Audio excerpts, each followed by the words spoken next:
Buenos días, estimados alumnos, invitados, internautas en general.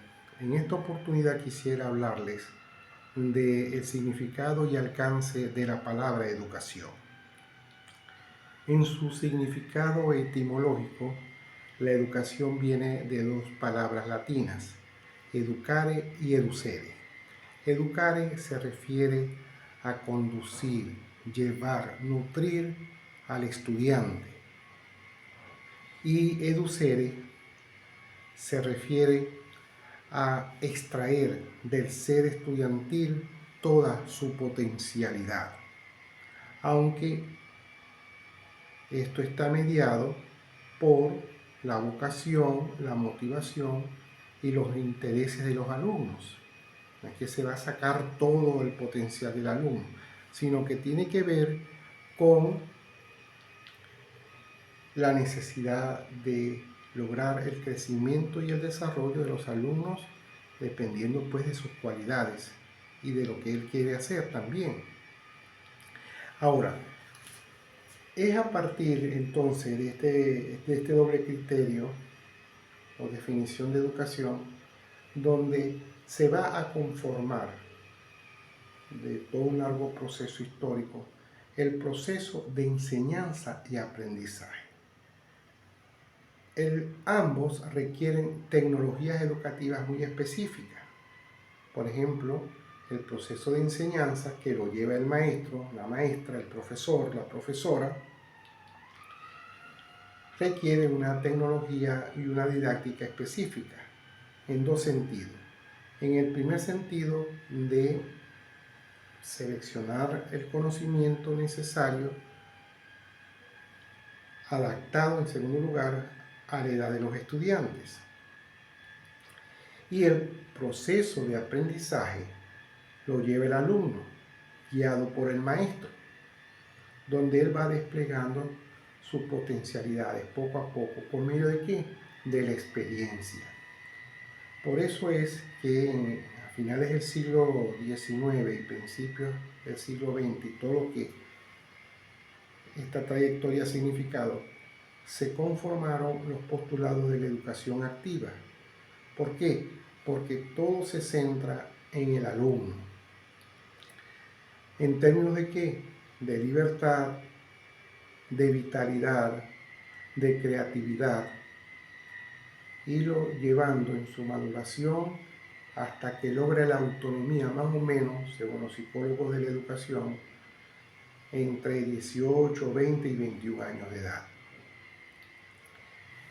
Este proceso de enseñanza-aprendizaje está conformado entonces por dos actores principales, el profesor y el alumno. Y es un proceso vivencial, es un proceso de tú a tú.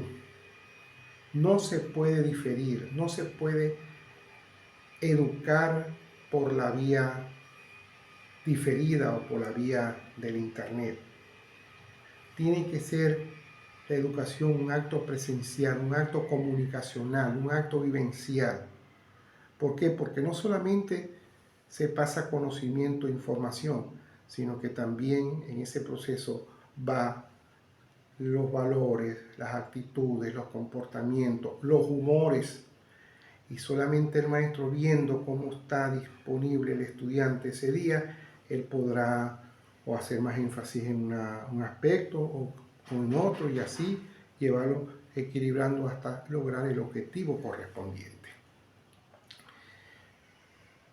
En todo caso, cuando se utiliza la educación virtual es para complementarla con la educación presencial.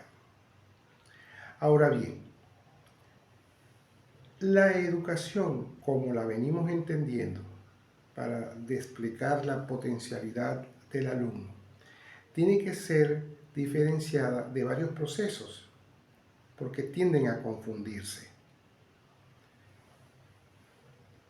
La capacitación, el adiestramiento y el adoctrinamiento.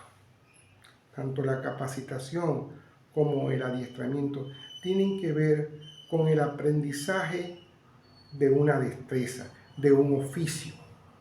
pero no necesariamente allí se está dando el proceso de educación, porque la educación implica el desarrollo de la potencialidad del alumno hasta lograr su autonomía, hasta que él tenga conciencia de lo que es y lo que puede aportar a la sociedad. Ahí es donde está el verdadero proceso educativo.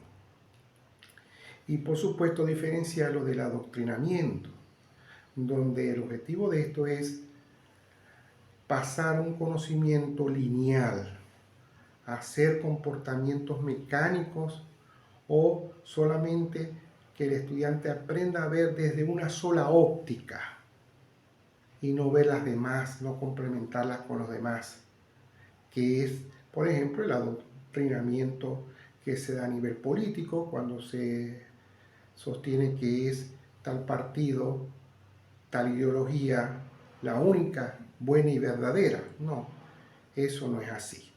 Hasta que el estudiante no tenga libertad de escoger, allí hay adoctrinamiento.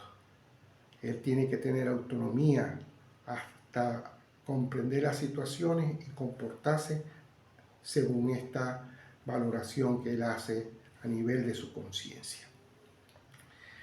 Ahora bien, la educación también podemos diferenciarla en tres tipos: educación formal, educación no formal y la educación informal. La educación formal es la que asume el gobierno, la nación, para formar en ciclos completos al estudiante. Formarlo en preescolar, formarlo en primaria, secundaria y universitaria.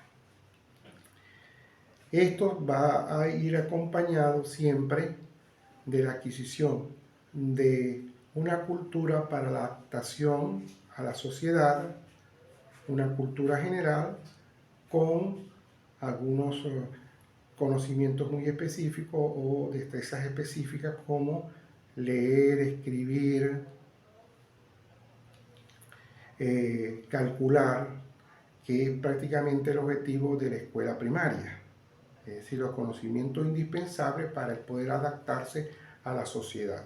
Después viene el bachillerato, que tiene que ver con la educación del adolescente fundamentalmente, y esta educación de bachillerato contiene una cultura general que va aumentando el estudiante desde primaria y se va orientando en los dos últimos años, que llaman en algunos países bachillerato, hacia una técnica, el manejo de una técnica específica o una orientación del conocimiento muy específica: ciencias, humanidades, técnicos, servicios. Y luego tenemos la universidad, que es la profesionalización, pero es una profesionalización que debe siempre estar acompañada de una cultura general, porque no podemos formar al estudiante solo para ejercicio de una sola profesión. Él tiene que saber ubicarse en qué sociedad está, tiene que tener materias de cultura general, también tiene que tener prácticas profesionales, prácticas comunitarias, es decir, toda una educación formal que se va verificando en todos los ciclos educativos. Esa es la educación formal. Y la educación no formal son conocimientos muy específicos, oficios muy específicos, de corta duración. Y la educación informal es lo que la persona, el estudiante, va aprendiendo en su desempeño diario. Aunque el verdadero concepto en este caso no sería educación, en todo caso modelaje. Es decir, él va aprendiendo de acuerdo a cómo ve comportándose los demás compañeros o personas con quien él convive o está siempre en relación. De modo tal que esta es la amplitud del concepto de educación y tenemos que reforzarlo permanentemente, porque en educación tenemos la oportunidad de realmente formar al nuevo ser humano. Y me despido, le he estado hablando, es Evaristo Méndez Quintero, doctor en Ciencias de la Educación, especialista en diseño y evaluación curricular y gerencia educativa. Bueno, estoy residenciado aquí en Madrid, mi correo es evaristoméndez22@gmail.com. Y bueno, me despido con mi lema: vamos todos a la educación porque la educación es el camino. Gracias.